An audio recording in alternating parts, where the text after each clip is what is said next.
ಸ್ನೇಹಿತರೆ ನಮಸ್ಕಾರ.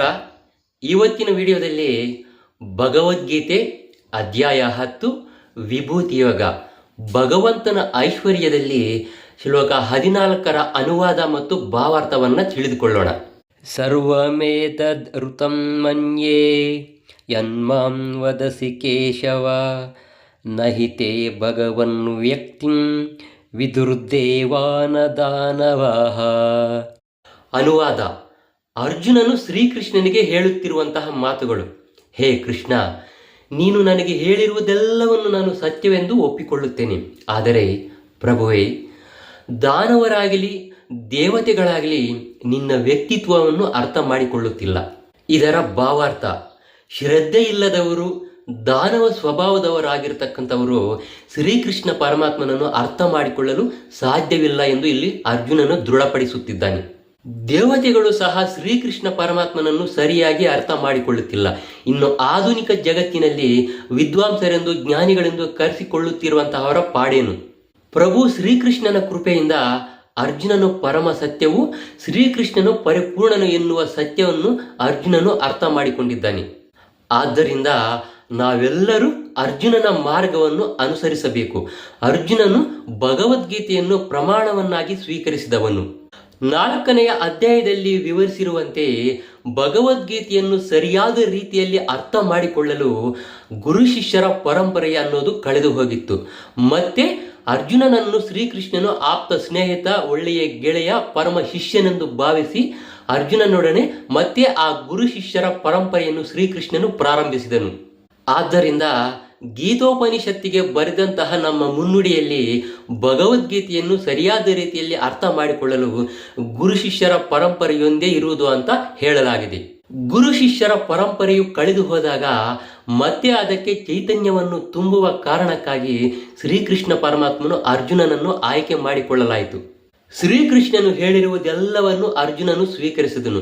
ನಾವು ಅದರ ಮೇಲ್ಪಂಕ್ತಿಯನ್ನು ಅನುಸರಿಸಬೇಕು. ಆಗ ಮಾತ್ರ ನಾವು ಸರಿಯಾದ ರೀತಿಯಲ್ಲಿ ಭಗವದ್ಗೀತೆಯ ತಿರುಳನ್ನು ಅರ್ಥ ಮಾಡಿಕೊಳ್ಳಲು ಸಾಧ್ಯವಾಗುತ್ತೆ. ಮತ್ತು ಆಗ ಮಾತ್ರ ಶ್ರೀಕೃಷ್ಣ ಪರಮಾತ್ಮನನ್ನು ನಾವೆಲ್ಲರೂ ದೇವೋತ್ತಮ ಪರಮ ಪುರುಷನೆಂದು ಒಪ್ಪಿಕೊಳ್ಳಲು ಸಾಧ್ಯವಾಗುತ್ತೆ. ಶ್ಲೋಕ 15: ಸ್ವಯಮೇವಾತ್ಮಾನಾತ್ಮಾನಂ ವೇತ್ತತ್ವಂ ಪುರುಷೋತ್ತಮ ಭೂತಭಾವನ ಭೂತೇಶ ದೇವದೇವ ಜಗತ್ಪತೆ. ಇದರ ಅನುವಾದ: ಓ ಪರಮ ಪುರುಷೋತ್ತಮನೇ, ಎಲ್ಲದರ ಮೂಲನೇ, ದೇವದೇವನೇ, ಎಲ್ಲದಕ್ಕೂ ಕಾರಣನಾದವನೇ, ಓ ಜಗತ್ಪತಿಯೇ, ಪರಮ ಶ್ರೇಷ್ಠನೇ, ವಾಸ್ತವವಾಗಿ ನಿನ್ನ ಅಂತರಂಗದ ಶಕ್ತಿಯನ್ನು ನೀನೊಬ್ಬನೇ ಸರಿಯಾಗಿ ಅರ್ಥ ಮಾಡಿಕೊಳ್ಳಬಲ್ಲೆ. ಇದರ ಭಾವಾರ್ಥ: ಅರ್ಜುನ ಮತ್ತು ಅವನ ಅನುಯಾಯಿಗಳಂತೆ ಭಕ್ತಿ ಸೇವೆಯನ್ನು ಸರಿಯಾದ ರೀತಿಯಲ್ಲಿ ಸಲ್ಲಿಸಿ ಶ್ರೀಕೃಷ್ಣ ಪರಮಾತ್ಮನೊಡನೆ ಸತ್ಸಂಬಂಧವನ್ನು ಪಡೆದುಕೊಂಡವರು ಮಾತ್ರ ಶ್ರೀಕೃಷ್ಣನನ್ನು ಸರಿಯಾದ ರೀತಿಯಲ್ಲಿ ಅರ್ಥ ಮಾಡಿಕೊಳ್ಳಲು ಸಾಧ್ಯ.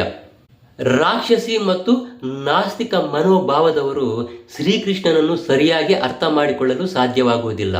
ಮನುಷ್ಯನನ್ನು ಕೃಷ್ಣನಿಂದ ಬೇರೊಂದು ಕಡೆಗೆ ಕರೆದೊಯ್ಯುವಂತಹ ಮಾನಸಿಕ ಊಹಾಪೋಹಗಳು ಪರಮ ಪಾಪವು. ಶ್ರೀಕೃಷ್ಣನನ್ನು ಸರಿಯಾದ ರೀತಿಯಲ್ಲಿ ಅರ್ಥ ಮಾಡಿಕೊಳ್ಳದೇ ಇದ್ದವರು ಭಗವದ್ಗೀತೆಯ ಬಗ್ಗೆ ಮಾತನಾಡಲು ಹೋಗಬಾರದು. ಭಗವದ್ಗೀತೆಯನ್ನು ಶ್ರೀಕೃಷ್ಣ ಪರಮಾತ್ಮನು ಹೇಳಿದ್ದು, ಅದು ಶ್ರೀಕೃಷ್ಣನ ವಿಜ್ಞಾನವಾದ ಕಾರಣದಿಂದ ಅರ್ಜುನನು ಅರ್ಥ ಮಾಡಿಕೊಂಡಂತೆ ಶ್ರೀಕೃಷ್ಣನಿಂದ ಮಾತ್ರ ಅದನ್ನು ನಾವು ತಿಳಿದುಕೊಳ್ಳಬೇಕು. ನಾಸ್ತಿಕರಿಂದ ಮಾತ್ರ ಅದನ್ನು ಸ್ವೀಕರಿಸಬಾರದು. ಶ್ರೀಮದ್ ಭಾಗವತದಲ್ಲಿಯೇ ಹೇಳಿರುವಂತೆ ವದಂತಿ ತತ್ತತ್ವವಿದಸ್ತತ್ವಂ ಯಜ್ಜ್ಞಾನಂ ಅದ್ವಯಂ ಬ್ರಹ್ಮೇತಿ ಪರಮಾತ್ಮೇತಿ ಭಗವಾನ್ ಇತಿ ಶಬ್ದ್ಯತೆ. ಪರಮ ಸತ್ಯವನ್ನು 3 ಮುಖಗಳ ಮುಖಾಂತರ ಸಾಕ್ಷಾತ್ಕಾರ ಮಾಡಿಕೊಳ್ಳಬಹುದು. 1ನೇದು ನಿರಾಕಾರ ಬ್ರಹ್ಮನಾಗಿ, 2ನೇದು ಅಂತರ್ಯಾಮಿ ಪರಮಾತ್ಮನಾಗಿ, ಕಡೆಯದು ದೇವೋತ್ತಮ ಪರಮ ಪುರುಷನಾಗಿ ಅರ್ಥ ಮಾಡಿಕೊಳ್ಳಬಹುದು. ಆದ್ದರಿಂದ ಪರಮ ಸತ್ಯವನ್ನು ಮನುಷ್ಯನು ಅರ್ಥ ಮಾಡಿಕೊಳ್ಳಲು ಕಡೆಯ ಮಾರ್ಗವಾದಂತಹ ದೇವೋತ್ತಮ ಪರಮ ಪುರುಷನಲ್ಲಿಗೆ ಬರುತ್ತಾನೆ. ಒಬ್ಬ ಸಾಮಾನ್ಯ ಮನುಷ್ಯನಾಗಲಿ, ನಿರಾಕಾರ ಬ್ರಹ್ಮನನ್ನು, ಅಂತರ್ಯಾಮಿ ಪರಮಾತ್ಮನನ್ನು ಅರ್ಥ ಮಾಡಿಕೊಂಡ ಒಬ್ಬ ಮುಕ್ತ ಮನುಷ್ಯನಾಗಲಿ ಭಗವಂತನ ವ್ಯಕ್ತಿತ್ವವನ್ನು ಅರ್ಥ ಮಾಡಿಕೊಳ್ಳದೆ ಹೋಗಬಹುದು. ಅಂತಹ ಮನುಷ್ಯರು ಸ್ವತಃ ಈ ವ್ಯಕ್ತಿ ಶ್ರೀಕೃಷ್ಣನು ಹೇಳುತ್ತಿರುವ ಭಗವದ್ಗೀತೆಯ ಶ್ಲೋಕಗಳಿಂದ ಪರಮ ಪುರುಷನನ್ನು ಅರ್ಥ ಮಾಡಿಕೊಳ್ಳಲು ಪ್ರಯತ್ನಿಸಬಹುದು. ಕೆಲವೊಮ್ಮೆ ನಿರಾಕಾರವಾದಿಗಳು ಕೂಡ ಶ್ರೀಕೃಷ್ಣ ಪರಮಾತ್ಮನನ್ನು ಭಗವಾನ್ ಎಂದು ಒಪ್ಪಿಕೊಳ್ಳುತ್ತಾರೆ ಮತ್ತು ಆತನ ಅಧಿಕಾರವನ್ನು ಕೂಡ ಒಪ್ಪಿಕೊಳ್ಳುತ್ತಾರೆ. ಆದರೂ ಕೂಡ ಮುಕ್ತರಾದಂತಹ ಕೆಲವರು ಮಾತ್ರ ಶ್ರೀಕೃಷ್ಣನನ್ನು ಪರಮ ಪುರುಷೋತ್ತಮನೆಂದು ಒಪ್ಪಿಕೊಳ್ಳುವುದಿಲ್ಲ. ಆದ್ದರಿಂದ ಕೃಷ್ಣನ ಪರಮ ಭಕ್ತನಾದ ಆತ್ಮೀಯ ಸ್ನೇಹಿತನಾದ ಅರ್ಜುನನು ಮಾತ್ರ ಶ್ರೀಕೃಷ್ಣ ಪರಮಾತ್ಮನೆಂದು ಪರಮ ಪುರುಷೋತ್ತಮನೆಂದು ಸಂಬೋಧಿಸುತ್ತಾನೆ. ಹೀಗಿದ್ದರೂ ಕೂಡ ಕೃಷ್ಣನೇ ಎಲ್ಲ ಜೀವಿಗಳ ತಂದೆ ಎನ್ನುವ ವಿಷಯವನ್ನು ಸಾಮಾನ್ಯ ಮನುಷ್ಯರು ಒಪ್ಪಿಕೊಳ್ಳುತ್ತಿಲ್ಲ, ಅರ್ಥ ಮಾಡಿಕೊಳ್ಳುತ್ತಿಲ್ಲ. ಕೃಷ್ಣನನ್ನು ಎಲ್ಲ ಜೀವಿಗಳ ತಂದೆ ಎಂದು ಅರಿತವರು ಕೂಡ ಅವನನ್ನು ಪರಮ ನಿಯಂತ್ರಕ ಎಂದು ನಂಬದೇ ಹೋಗಬಹುದು. ಆದ್ದರಿಂದ ಇಲ್ಲಿ ಕೃಷ್ಣನನ್ನು ಭೂತೇಶ ಅಂದರೆ ಎಲ್ಲ ಜೀವಿಗಳ ಪರಮ ನಿಯಂತ್ರಕ ಎಂದು ಸಂಬೋಧಿಸಲಾಗಿದೆ. ಕೃಷ್ಣನು ಎಲ್ಲ ಜೀವಿಗಳ ಪರಮ ನಿಯಂತ್ರಕ ಎಂಬ ಸತ್ಯವನ್ನು ಅರಿತವರು ಕೂಡ ಕೃಷ್ಣನು ಎಲ್ಲ ದೇವತೆಗಳ ಮೂಲ ಎನ್ನುವ ವಿಷಯವನ್ನು ಅರಿಯದೆ ಹೋಗಬಹುದು. ಆದ್ದರಿಂದ ಇಲ್ಲಿ ಶ್ರೀಕೃಷ್ಣನನ್ನು ದೇವ ಎಲ್ಲ ದೇವತೆಗಳ ಪೂಜಾರ್ಹ ದೇವರೆಂದು ಇಲ್ಲಿ ಸಂಬೋಧಿಸಲಾಗಿದೆ. ಕೃಷ್ಣನನ್ನು ಎಲ್ಲ ಜೀವಿಗಳ ತಂದೆ ಎಂದು ಎಲ್ಲ ದೇವತೆಗಳ ಪೂಜಾರ್ಹ ದೇವನೆಂದು ಅರಿತವರು ಕೂಡ ಈ ಸೃಷ್ಟಿಯಲ್ಲಿರುವ ಎಲ್ಲ ವಸ್ತುಗಳ ಪರಮ ಸ್ವಾಮಿ ಕೂಡ ಶ್ರೀಕೃಷ್ಣನ್ ಎಂಬ ಸತ್ಯವನ್ನು ಅರಿಯದೇ ಇರಬಹುದು. ಆದ್ದರಿಂದ ಕೃಷ್ಣನನ್ನು ಇಲ್ಲಿ ಜಗತ್ಪತಿ ಎಂದು ಸಂಬೋಧಿಸಲಾಗಿದೆ. ಈ ರೀತಿಯಲ್ಲಿ ಅರ್ಜುನನಿಗೆ ಆದಂತಹ ಸಾಕ್ಷಾತ್ಕಾರದಿಂದ ಶ್ರೀಕೃಷ್ಣನು ಹೇಳಿರುವಂತಹ ವಿಷಯದ ಸತ್ಯವನ್ನು ಇಲ್ಲಿ ಸ್ಥಾಪಿಸಲಾಗಿದೆ. ಕೃಷ್ಣನನ್ನು ಸರಿಯಾದ ರೀತಿಯಲ್ಲಿ ಅರ್ಥ ಮಾಡಿಕೊಳ್ಳಲು ನಾವೆಲ್ಲರೂ ಅರ್ಜುನನ ಹೆಜ್ಜೆಗಳನ್ನು ಅನುಸರಿಸಬೇಕು.